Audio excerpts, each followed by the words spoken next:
Topic है वो है मोमेंटम से related.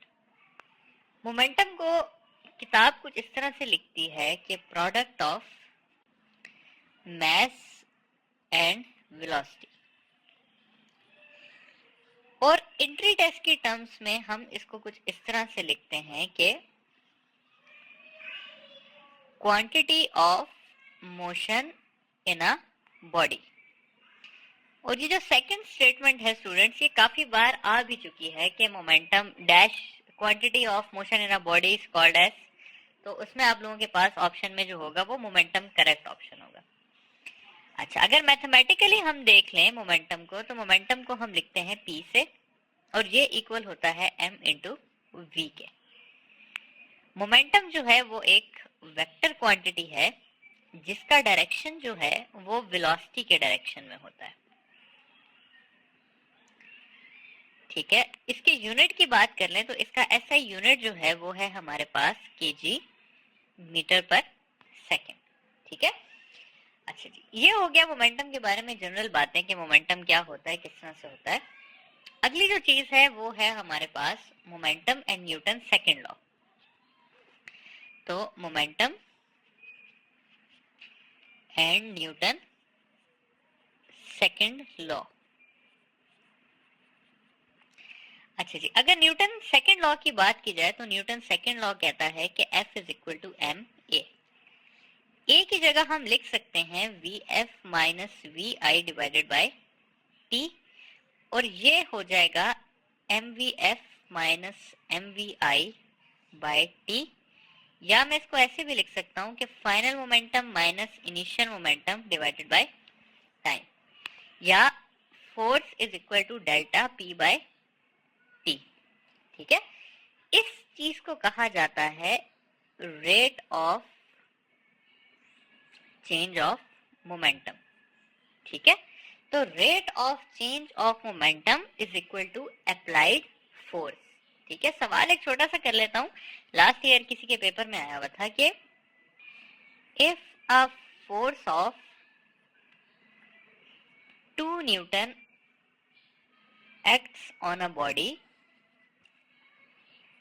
its rate of change of momentum is। ठीक है, और नीचे ऑप्शंस में दिए हुए थे 3 kg मीटर पर सेकेंड स्क्वायर, 4 kg मीटर पर सेकेंड स्क्वायर, 2 kg मीटर पर सेकेंड स्क्वायर, या इनसफिशिएंट इंफॉर्मेशन। तो इसका करेक्ट आंसर है 2 kg मीटर पर सेकेंड स्क्वायर, क्योंकि हमारे पास फोर्स जो है वो है rate of change of momentum के। तो अगर फोर्स 2 न्यूटन है तो rate of change of momentum कितना होगा, 2 हो जाएगा। ठीक है, तो ये एक सिंपल सा एमसीक्यू था। अच्छा, इसी चीज को आगे लेके चलें तो इसमें हमारे पास एक और कॉन्सेप्ट आ जाता है जो कि है इम्पल्स का।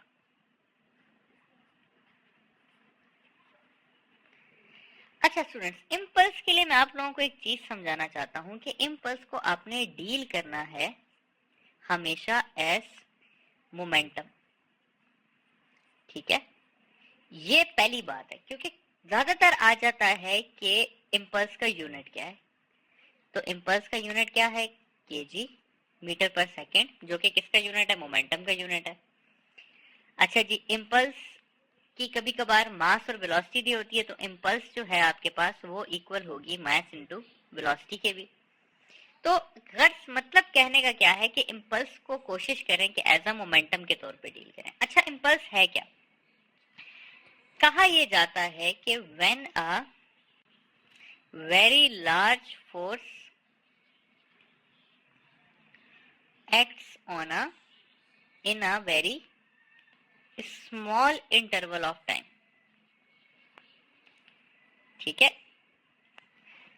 ये क्या है, अभी हमने पढ़ा था थोड़ी देर पहले कि F जो है वो इक्वल है delta P by delta T के, या इसको ऐसे भी लिखा जा सकता है कि डेल्टा P जो है वो इक्वल है F इंटू टी के। जब स्टूडेंट्स हमारे पास ये फोर्स काफी ज्यादा हो जाए और ये टाइम काफी कम हो जाए तो यही इक्वेशन चेंज होके हमारे पास इम्पल्स बन जाती है कि impulse is equal to F into t. ठीक है, तो इम्पल्स बेसिकली क्या है, चेंज इन मोमेंटम ही है, लेकिन कब, कि जब फोर्स काफी ज्यादा हो और टाइम पीरियड क्या हो, काफी कम हो। फॉर एग्जाम्पल, छोटी सी एग्जाम्पल ले लेते हैं कि एक वॉल है, उसके ऊपर अगर मैं बॉल स्ट्राइक करूं तो बॉल जाके इस पे लगेगी और वापस आएगी। इस बॉल और इस दीवार का कांटेक्ट टाइम कितना होगा, पॉइंट्स में होगा, और फोर्स जो है वो इसकी हंड्रेड्स में होगी।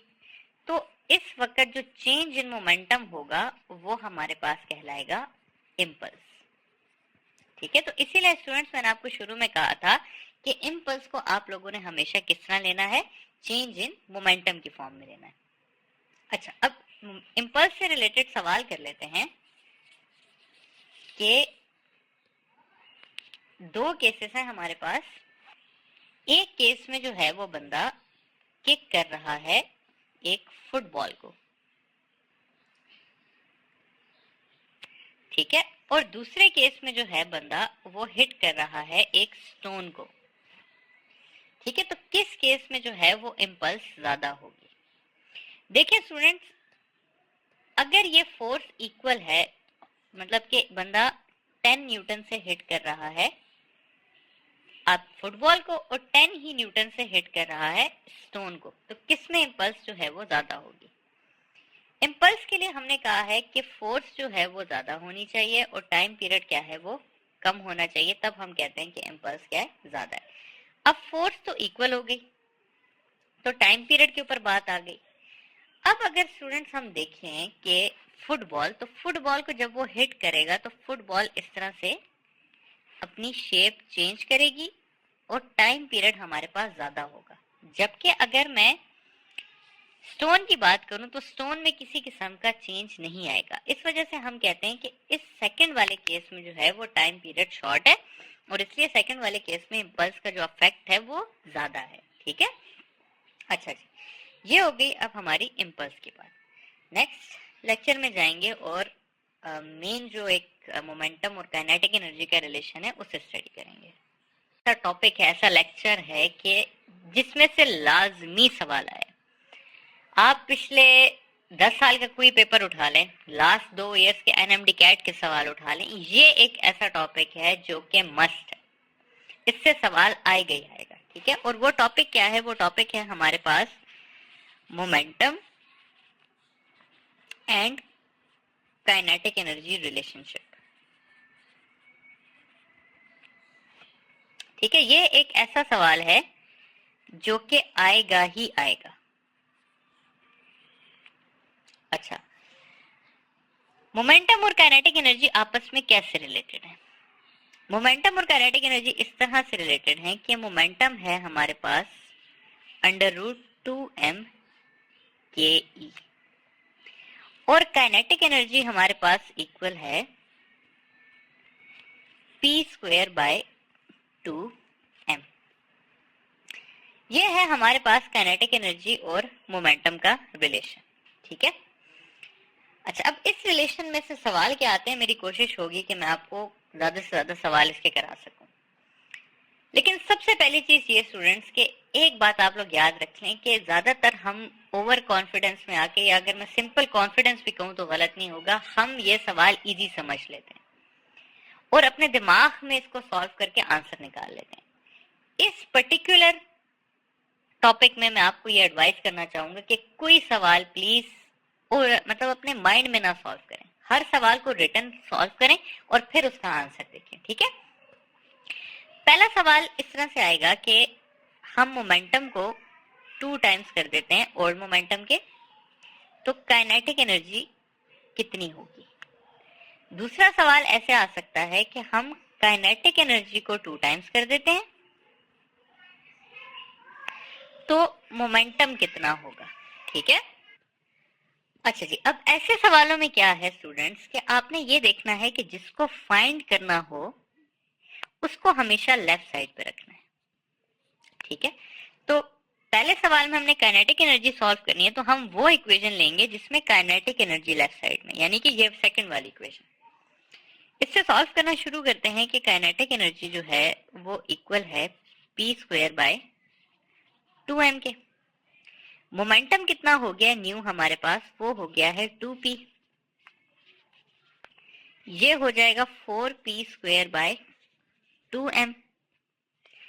तो यहाँ पर ये जो p² बाय 2m है ये ओरिजिनल काइनेटिक एनर्जी है, तो यहाँ पर मैं लिख सकता हूँ ओरिजिनल काइनेटिक एनर्जी।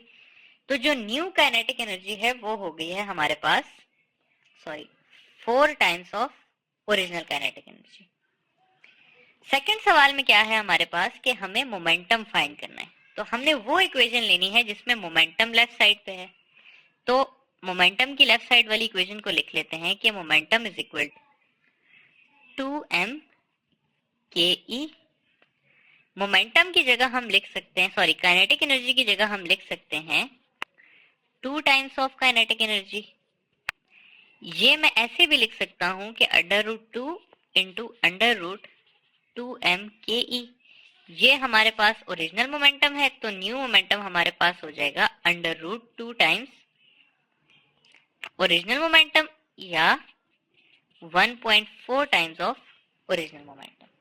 ठीक है, तो ये है वो पहले टाइप का सवाल। इसमें 4 भी आ सकता है, रिड्यूस बाय 2 भी आ सकता है, इंक्रीज बाय 6 भी आ सकता है, कोई भी चीज आए, बेसिक प्रिंसिपल यही रहेगा। ठीक है, कि आपने पहली चीज ये कि रिटर्न सॉल्व करना है, दूसरी चीज ये कि जिस चीज के बारे में पूछा हुआ है फाइंड करना है उसको आपने लेफ्ट साइड पे रखना है। ठीक है, नेक्स्ट सवाल पे आते हैं कि इसी रिलेशन से रिलेटेड सवाल है कि a car and truck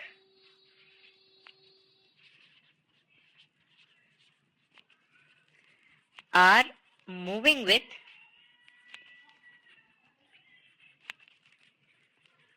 same momentum.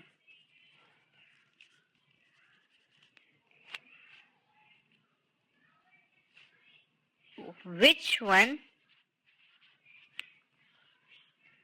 will have higher kinetic energy? ठीक है, ऑप्शंस में आपके पास है कार, बी ट्रक या सी दोनों का सेम काइनेटिक एनर्जी हो।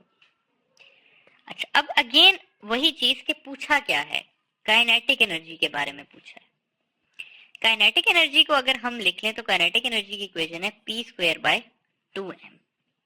अब अगर हम p² और 2 को देखें तो ये क्या है हमारे पास, कांस्टेंट है। तो काइनेटिक एनर्जी को मैं लिख सकता हूं कि kinetic energy is inversely proportional to m, यानी कि जिस चीज का मास ज्यादा होगा उस चीज की काइनेटिक एनर्जी क्या होगी, कम होगी, और जिसका मास कम होगा उसकी काइनेटिक एनर्जी क्या होगी, ज्यादा होगी। तो कार और ट्रक में से किसका मास कम है, कार का कम है, इसलिए उसकी काइनेटिक एनर्जी ज्यादा होगी। ठीक है, दूसरा सवाल कर लेते हैं, सेम इसी तरह का है लेकिन उसमें हम चेंज करके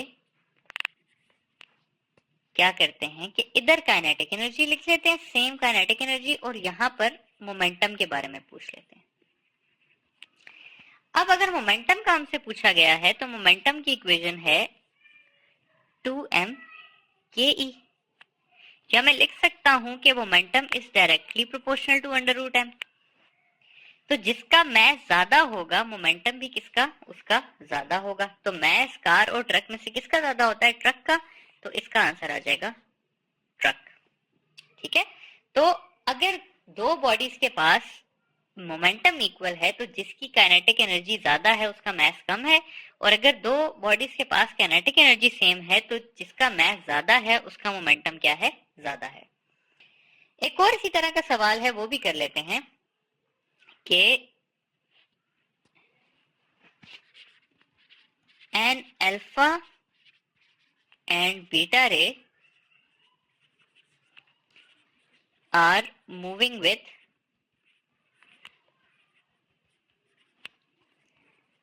same kinetic energy. Which one will have higher momentum?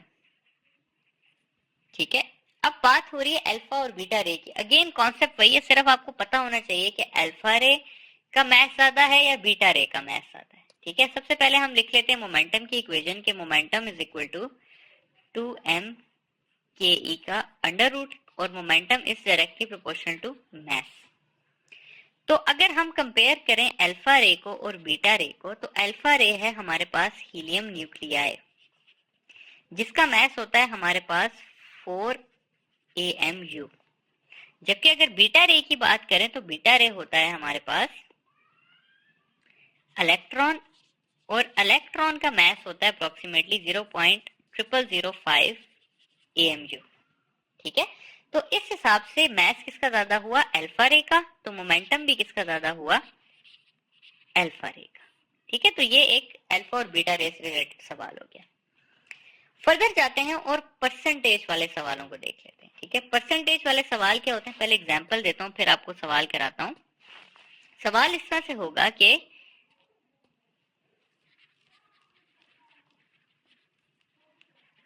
Momentum of a body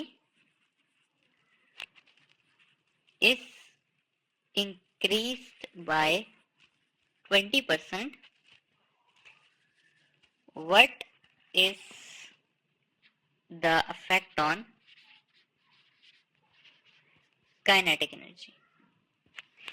अच्छा स्टूडेंट्स, अब ये जो परसेंटेज वाले सवाल हैं ये हमने पहले नहीं देखे। अच्छा, और ये मैंने जान के पहले नहीं कराए क्योंकि यहाँ पर मैंने कवर कराने थे। ठीक है, अब परसेंटेज वाले सवाल जरूरी नहीं है कि इस टॉपिक में आए, परसेंटेज वाले सवाल और भी किसी टॉपिक में आ सकते हैं। फॉर एग्जांपल एक बॉडी की वेलोसिटी 10% इंक्रीज होगी, उसके मोमेंटम में कितना इंक्रीज आएगा। आगे हम प्रोजेक्टाइल करेंगे, किसी प्रोजेक्टाइल की वेलोसिटी में 20% इंक्रीज आ गया, उसकी रेंज में कितना परसेंट इंक्रीज आएगा, एक्सेट्रा एक्सेट्रा एक्सेट्रा। तो परसेंटेज वाले सवाल एक इसी तरह के हैं कि मैं कहूं कि एक क्वांटिटी को मैं डबल कर रहा हूं तो दूसरे पे क्या फर्क पड़ेगा। अच्छा, परसेंटेज वाले सवाल को समझने के लिए स्टूडेंट्स आपको पहले परसेंटेज का कॉन्सेप्ट समझना पड़ेगा। मैं कहता हूं कि ये एक इंसान है, तो आप इसको क्या कहेंगे कि ये कितना इंसान है। मैं तो इसको कहूंगा कि ये एक 100% इंसान है। ठीक है, इसके मुकाबले में अगर मैं कहूं कि एक आधा इंसान खड़ा हुआ है, आई नो कि जो एग्जाम्पल है थोड़ी अजीब सी है लेकिन बच्चों के जहन में रह जाती है, तो इसको आप लोग क्या कहेंगे कि ये 50% इंसान है। ठीक है, अब मैं कहूं कि सिर्फ इतना सा इंसान खड़ा हुआ है, तो आप लोग इसे क्या कहेंगे, ये 25% एक इंसान खड़ा हुआ है। मैं कहता हूं कि मैं एक इंसान को इंक्रीज करता हूं 50%, तो वो क्या हो जाएगा, वो हो जाएगा 50% इंक्रीज का मतलब है कि 100 वो पहले से था और 50 उसके अंदर ऐड हो गया, तो वो कितना हो गया, 150% हो गया। अब यहाँ पर देखने की बात क्या है स्टूडेंट्स कि 100 का मतलब था 1 कंप्लीट, 50 का मतलब था 0.5, 25 का मतलब था 0.25, 150 का मतलब है 1.5। ठीक है, तो अब अगर सिर्फ मैं इतना पूछूं आप लोगों से स्टूडेंट्स के 20% इंक्रीज का क्या मतलब हुआ, तो 20% इंक्रीज का मतलब हुआ कि 100 पहले से था और 20 ऐड हो गया, तो कितना हो गया, 120 हो गया या 1.2 हो गया। 30% डिक्रीज का क्या मतलब है, 30% डिक्रीज का ये मतलब है कि 100 पहले था, उसमें से 30 डिक्रीज हो गया तो 70% रह गया या 0.7 रह गया। ठीक है, तो ये है बेसिकली परसेंट। अब अगर हम आए दोबारा से अपने सवाल पे, तो सवाल में है कि मोमेंटम को हम इंक्रीज करते हैं बाय 20%, तो काइनेटिक एनर्जी पे क्या फर्क पड़ेगा। काइनेटिक एनर्जी की इक्वेशन लिख लेते हैं कि kinetic energy is equal to p square by 2m। सबसे पहले अपना मोमेंटम फाइंड कर लेते हैं, तो मोमेंटम में 20% इंक्रीज आया है। ठीक है, 20% इंक्रीज का क्या मतलब है, 20% इंक्रीज का मतलब है कि 100 में 20 ऐड हुआ है, तो मोमेंटम हो गया है 120%, या 120 को मैं लिख सकता हूं 1.2। तो न्यू मोमेंटम कितना हो गया 1.2। अब आगे वही कहानी है जो हम पीछे पढ़ के आए हैं कि kinetic energy is equal to p square by 2m। New momentum कितना हो गया 1.2 p हो गया। 1.2 का स्क्वायर होता है 1.44 p स्क्वायर बाय 2m। ये p square by 2m original kinetic energy है, तो ये हो जाएगा 1.44 टाइम्स ऑफ काइनेटिक एनर्जी। तो न्यू काइनेटिक एनर्जी है 1.44 टाइम्स। अब यहां पर ना स्टूडेंट्स एक टेक्निकल बात आ जाती है, और वो टेक्निकल बात है 3 मुख्तलिफ अल्फाज में। सबसे पहला सवाल आता है कि how many times kinetic energy has increased. दूसरा इसमें आ जाता है सवाल what is the percentage of new kinetic energy. तीसरा सवाल आ जाता है how much kinetic energy has increased. और इन तीनों का डिफरेंट आंसर है। हाउ मैनी टाइम्स का आंसर होगा 1.44 टाइम्स के न्यू काइनेटिक एनर्जी कितने टाइम्स हो गई है 1.44 हो गई है। What is the percentage of new kinetic energy, तो ओल्ड थी 100 और न्यू हो गई है 144%। और how much kinetic energy has increased, तो इंक्रीज्ड का आंसर होगा 44%, क्योंकि 100 तो वो पहले से थी और उसमें इंक्रीज कितना आया है 44% आया। ठीक है स्टूडेंट, तो ये है हमारे पास परसेंटेज के सवाल के, इनको हम कैसे सॉल्व करते हैं। ये टॉपिक अगेन मैं रिपीट करूंगा कि काफी इंपॉर्टेंट है, ये करें और इसके एमसीक्यूज की काफी प्रैक्टिस करें। ठीक है।